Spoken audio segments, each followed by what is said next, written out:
अंगद लगातार कई जगहों पर अंडरवर्ल्ड के लोगों के साथ भी संबंध बनाता आया है, इसलिए उसने इस तरह के गुंडों को कई बार सबक सिखाया और कभी कोई परेशानी नहीं हुई। इसलिए इस बार भी उसे किसी बात की चिंता नहीं थी। वास्तव में वो गुंडा अंगद के लिए एक अच्छा पंचिंग बैग साबित हुआ, क्योंकि दृष्टि के सामने उसे अपनी ताकत दिखाने का मौका मिल गया। अंगद ने अभिमानी अभिव्यक्ति के साथ कहा, ऐसे मामूली लोग मेरे सामने बस उन पर धौंस दिखा सकते हैं जो मुझसे कमजोर है। यही तो फर्क है अंगद और कुछ लोगों में। अंगद खुद से कमजोर लोगों की मदद करता है, पर कुछ लोग कमजोर होते हुए भी दूसरों को नीचा दिखाने की नीचता करते हैं। जब वो गुंडा अंदर आया तब तो किसी की बोलने की हिम्मत नहीं हुई। एक लड़की ने शिवम को नीचा दिखाते हुए कहा। अंगद ने मुस्कुराते हुए कहा, निश्चित रूप से तुम मजाक कर रही हो। मेरा मानना है कि जिन लोगों पर तुम इशारा कर रही हो, वैसे यहाँ केवल ये शिवम गांधी है। दृष्टि, क्या तुमने देखा? तुम्हें लगता है कि अगर ऐसी स्थिति तुम्हारे साथ आई तो तुम्हारा पति तुम्हारी सुरक्षा कर पाएगा? अंगद ने शिवम का उपहास किया। तब तक एक और दमदार आवाज गूंजी, कौन है अंगद खत्री? इसी दौरान कमरे के बाहर से चीख पुकार मच गई। अचानक एक व्यक्ति जिसके चेहरे पर कटे का एक लंबा निशान था, 7 से 8 और गुंडों के साथ कमरे में घुस गया। सबके हाथों में लोहे की छड़े, जंजीरें, हॉकी आदि थे। निशान वाले आदमी के बगल में फूल टैटू वाला आदमी था, जिसे अंगद ने थप्पड़ मारा था। तुम में से किसने मेरे चचेरे भाई पर हाथ उठाने की हिम्मत की, वो भी मेरे यानी काला कोबरा के एरिया में? निशान वाले आदमी ने मुंह में सिगरेट दबाकर ठंडे मगर धमकी भरे भाव से पूछा। उन खतरनाक गुंडों को देख वहां मौजूद हर कोई डर से सहम गया। क्या? काला कोबरा? अंगद के चेहरे पर भी डर साफ दिखाई दे रहा था। काला कोबरा दिल्ली के हौज खास में एक व्यापक रूप से ज्ञात व्यक्ति था, जिसके पास पर्पल गोल्ड डायनेस्टी केटीवी के शेयरों का हिस्सा था। नहीं कोबरा भाई, गलत फहमी हो गई। अब मैंने कभी नहीं सोचा था कि ये लड़का आपका चचेरा भाई होगा।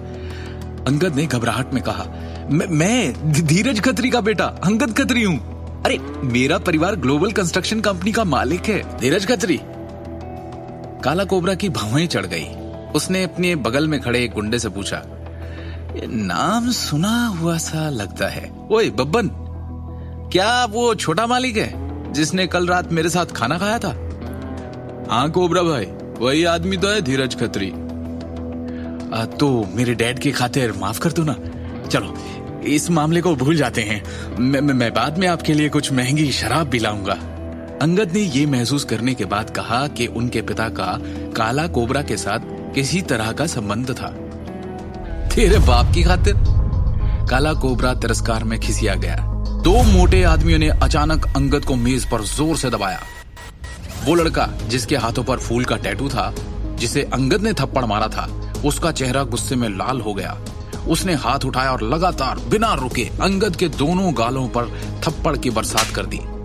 दर्द में कर्राते हुए अंगद जोर से चिल्लाया, कोबरा भाई, अरे थोड़ी दया दिखाओ कोबरा भाई। इस पार्टी में नारंग परिवार की बेटी है, कम से कम नारंग परिवार के नाम पर तो मुझे छोड़ दो। अंगद दृष्टि का उल्लेख करते हुए काला कोबरा से दया की भीख मांग रहा था। नारंग परिवार की बेटी?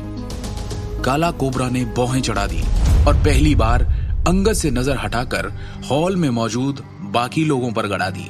सहमे हुए लोगों ने डर से अपनी आंखें फेर ली। एक दृष्टि और शिवम थे जो कोबरा को अब भी देखे जा रहे थे। दृष्टि, तुम नारंग ग्रुप की चीफ डायरेक्टर हो, तुम्हारी बातों का कुछ तो वजन होगा। अंगद को बचाने के लिए कुछ कहो। उसके कुछ सहपाठियों ने उसे मनाने की कोशिश की। दृष्टि को कोई हरकत न करते देख प्रिया ने काला कोबरा की ओर देखकर उससे विनती करते हुए कहा, ये दृष्टि नारंग है, नारंग ग्रुप की चीफ डायरेक्टर और उस परिवार की बेटी। अंगद हमारा दोस्त है, आप प्लीज उसे बख्श दीजिए। उसके लिए ना सही, नारंग परिवार के लिए तो कुछ इज्जत होगी ना आपके दिल में। प्लीज मैटर यही खत्म कर दीजिए। इज्जत? वो भी नारंग परिवार की? काला कोबरा ने मजाकिया मुस्कान के साथ कहा। आगे की कहानी जानने के लिए देखिए अगला एपिसोड सिर्फ पॉकेट एफएम के यूट्यूब चैनल पर, और शिवम द हिडन वॉरियर के सारे एपिसोड्स को सुनने के लिए डिस्क्रिप्शन में दी लिंक से डाउनलोड करें पॉकेट एफएम ऐप।